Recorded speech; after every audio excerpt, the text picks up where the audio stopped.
I think that Boulder and Denver is tremendously successful when it comes to fostering and growing startups for a couple of reasons. First and foremost, the beauty outside of our windows, the mountains. People come here because it's gorgeous and they want to run and bike and be out in nature. The other part of that is talent and this ecosystem of technology and entrepreneurship that really, I'd say, started in Boulder, well, across the Front Range, but Boulder has a significant impact on the history, and then has spread really to Denver and in along the Front Range over the last couple of years. I think if you go back, to the beginning of Denver Startup Week, there very much there's a sense that there was a Boulder community and the sense that there was a Denver community. I think the great thing has been is over time that really those communities have created a lot of connective tissue. They still both have their own distinctive parts about them and folks that are in one community and not necessarily the other. But at the same time, there's now a lot of collaboration, a lot of crossover between those. You have companies like SendGrid that started in Boulder, went through Techstars that now are headquartered down here in Denver. You have a lot of different venture capital firms that have invested in companies on both sides. And so I think what's great is it's creating this larger network that just provides even more than either one could do on their own. When you think about great innovation and technology economies, most of them are rooted deeply in some sort of research center. Boulder's always been that inspiration for us. And it's been that inspiration because it's been a place that it's always been a free community where ideas have been, really rooted in meritocracy. The ideas that were best, they would win, and entrepreneurs would build them out. As those companies would scale, especially in the 2000s, Denver became the hotbed for growth. Rooted in transportation, rooted in livability, rooted in access to talent. When companies like Rally Software or SendGrid needed to expand outside the walls of Boulder, or Zayo needed to build a world headquarters, Denver became the place that allowed them to have access to talent, a city that was livable to grow a thriving business, and a place that could grow a large-scale company. So we've always had this symbiotic relationship around innovation and growth, and Denver now is coming into its own, where it has a lot of both, but we always look to Boulder for that inspiration around that really gritty entrepreneurial spirit.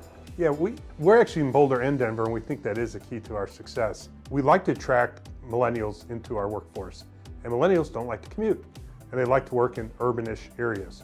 And Denver and Boulder is a short commute apart from one another, so it's not like we're in two separate cities. We're able to feed off of each other, a better talent pool collectively, and a group of people who work well by sharing experiences across the Front Range. You have lots of weirdness in Boulder, plenty of different, people do whatever they want to do. I like to say it's sort of the collision between the hippies and the smart people.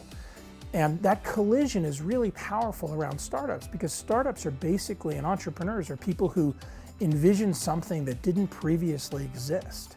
And they're putting all of their energy and focus into creating something where there wasn't something before. And that's an incredibly challenging task that requires both creativity and intelligence, but also a culture that embraces people being willing to try new things, to do things, have them fail, pick themselves up, try again, run experiments, learn from them. So that culture is wired into Boulder. We kind of knew Mork and Mindy when we moved here. We knew the mountains. We didn't really know much.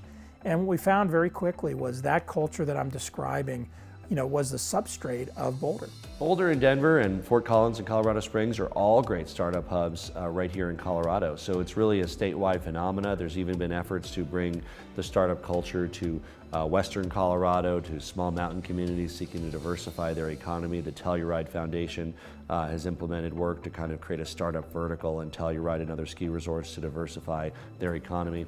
So along with kind of location independent employment that high-speed connectivity brings, there's the opportunity for entrepreneurs to live where they want to live and do what they want to do.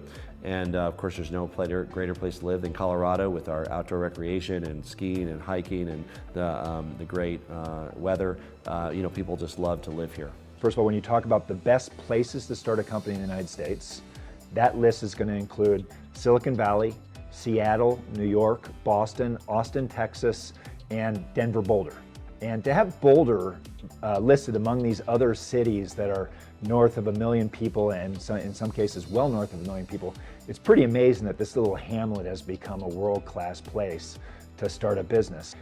Second, you've got sources of capital. You've got early stage investors that are willing to get behind entrepreneurs at the earliest stages. And you've got a culture of information sharing, which makes it possible for the startups to go get mentors in the areas that they need, as well as a culture of tolerance and celebration of the entrepreneur. If you go to certain entrepreneurial events in Boulder and Denver, the entrepreneur, the geek is the rock star up front. And so there's just this understanding that, yeah, 10 billion people on the planet, of course you've got the best idea.